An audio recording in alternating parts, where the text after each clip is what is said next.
নমস্কার বন্ধুরা, প্রত্যেক দিনের মতো আজকেরও হাজির হয়ে গেছি নতুন একটা রেসিপি নতুনভাবে আপনাদের সাথে শেয়ার করে নেওয়ার জন্য। আজকের আমি বানিয়ে দেখাবো এক প্যাকেট ডিম আর আলু দিয়ে দুর্দান্ত স্বাদের একটা রেসিপি। সবসময় রান্নাবান্না করতে একদম ভালো লাগে না, মাঝের মধ্যে এই রকমভাবে রান্না করে খেয়ে দেখুন, পেট তো ভরবে, মনও একদম শান্তি হয়ে যাবে। শুধুমাত্র ডিম আর আলু যদি বাড়িতে থাকে তাহলে এই রেসিপিটি একবার দেখে নিন আর চটপট তৈরি করে নিন। নির্ঝঞ্ঝাট একটা রেসিপি, ভীষণ টেস্টি হয়, বাড়ির বাচ্চা থেকে বড় সবাই আপনার ফ্যান হয়ে যাবে। তো রেসিপিটি তৈরি করব, তার জন্য নিয়ে নিয়েছি একটা পাত্রের মধ্যে আমি একটা কাপ মেপে নিয়ে নেব বাসমতি রাইস। আপনাদের কাছে যদি ঘরোয়া যে চাল থাকে সেই চাল দিয়েও রেসিপিটি করে নিতে পারেন, তবে আমি এখানে আতপ চাল বাসমতি রাইস ব্যবহার করছি। একটা কাপ মেপে আমি 4 কাপ পরিমাণে আতপ চাল নিয়েছি। কাপটা এই কারণে দেখালাম কারণ এখানে জলের পরিমাণটা কিন্তু ভীষণভাবে প্রয়োজন, ঠিকঠাক দিতে হবে। এখন আমি চালটাকে খুব ভালো করে জল পাল্টে পরিষ্কার করে ধুয়ে নেব। খাই অনুর রান্নাঘরের প্রত্যেকটি রেসিপি হয় সহজ সরল সাধারণ। যদি ভালো লেগে থাকে তাহলে প্লিজ চ্যানেলটিকে সাবস্ক্রাইব করে নোটিফিকেশন অল বাটনটি প্রেস করে দেবেন। এখানে দেখুন আমি চালগুলোকে ভালো করে জল পাল্টে ধুয়ে নিয়ে এই রকমভাবে আমি কিছুক্ষণ ঢাকনা দিয়ে রেখে দেব। যতক্ষণে চালটা ভেজানো থাকছে তার মধ্যে দেখুন একটা পাত্রের মধ্যে আমি প্রয়োজন মতো আলু আগের থেকে ভালোভাবে কেটে ধুয়ে রেডি করে রেখেছিলাম, আর প্রয়োজন মতো কটা ডিম আমি নিয়েছি, সেগুলোকে অল্প একটু লবণ দিয়ে বয়েল করে নেব।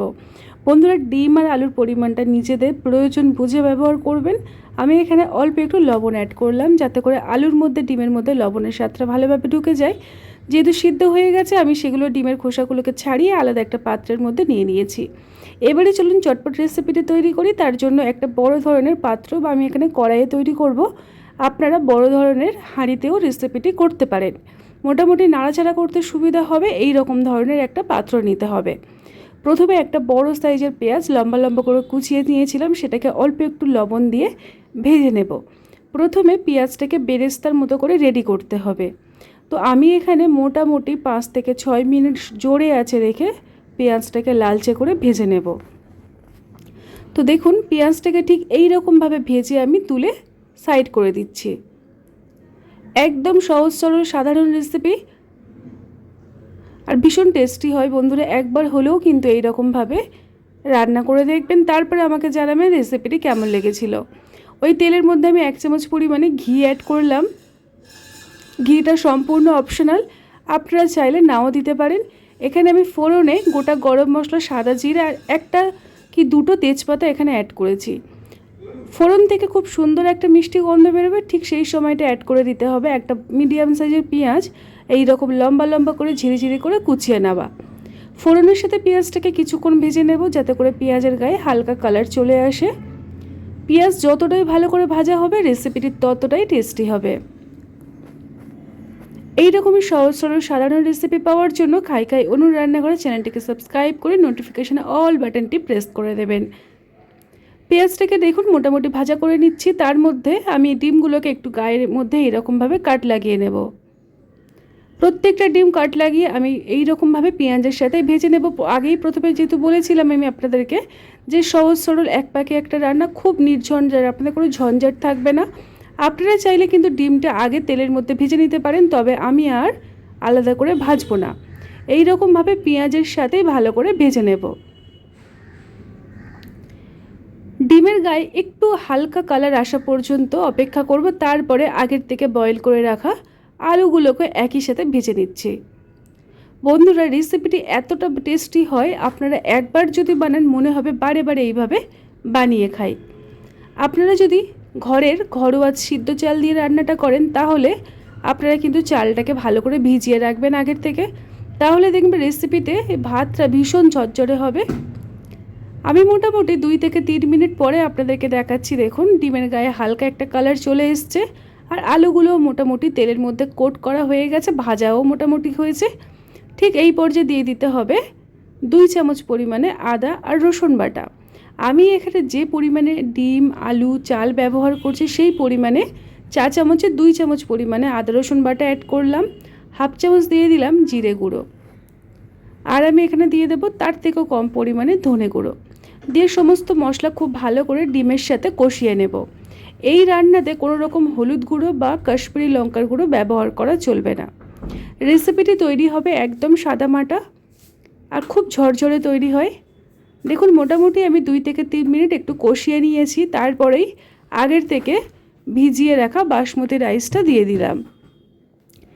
চালটাকে একটু জল ঝরিয়ে দিয়ে দিতে হবে, যেন জল সমেত দিয়ে দেবেন না, তাহলে কষাতে অসুবিধা হবে।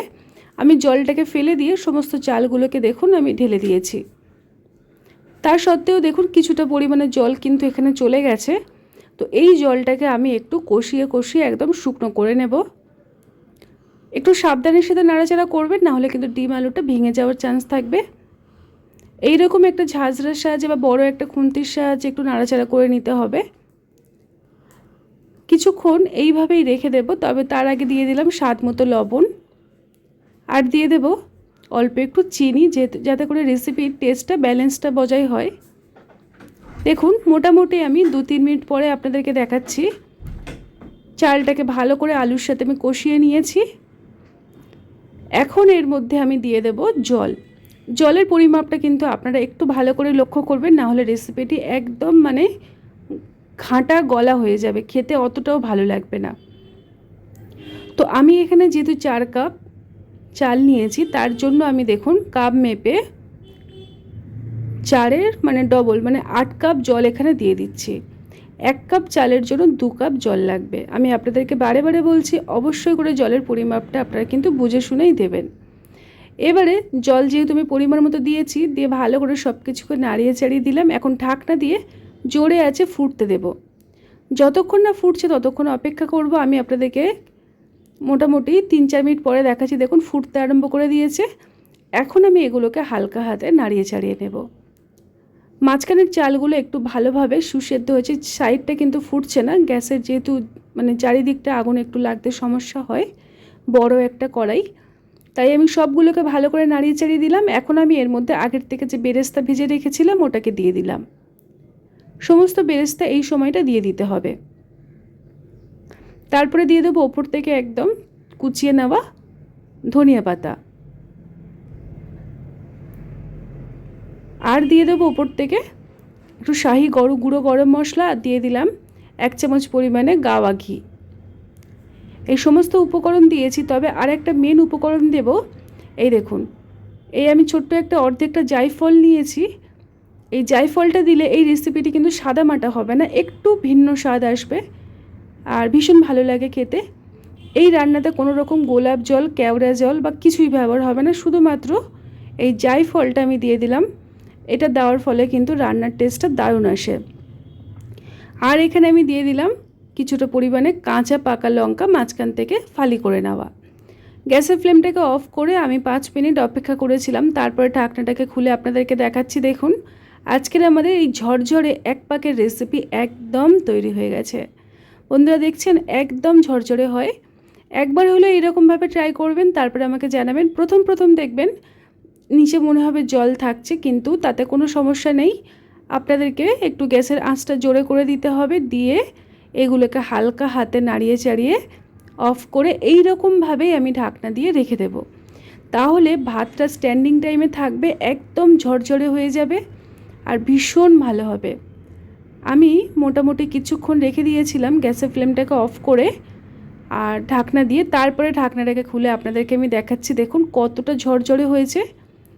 একদম মানে সাদামাটা একটা রেসিপি, তবে ভীষণ টেস্টি হয়। একদম ইউনিক একটা রেসিপি। সবসময় ভাত, ডাল, মাছ, মাংস রান্না না করে মাছের মধ্যে ডিম আর যদি আলু থাকে, তাহলে এই রেসিপিটি ট্রাই করতে পারেন। দেখুন বন্ধুরা কতটা ঝরঝরে হয়েছে, কত লোভনীয় হয়েছে। আপনার এর সাথে খাওয়ার জন্য কিচ্ছু লাগবে না। যদি প্রয়োজন হয় একটু কাঁচা লঙ্কার পেঁয়াজ কুচিয়ে নেবেন, ব্যাস হয়ে যাবে খাওয়া দাওয়া। তো আমি আপনাদেরকে একটু নাড়িয়ে চাড়িয়ে দেখাচ্ছি যে রেসিপিটি আমার লাস্ট পর্যন্ত কতটা সুন্দর হয়েছে।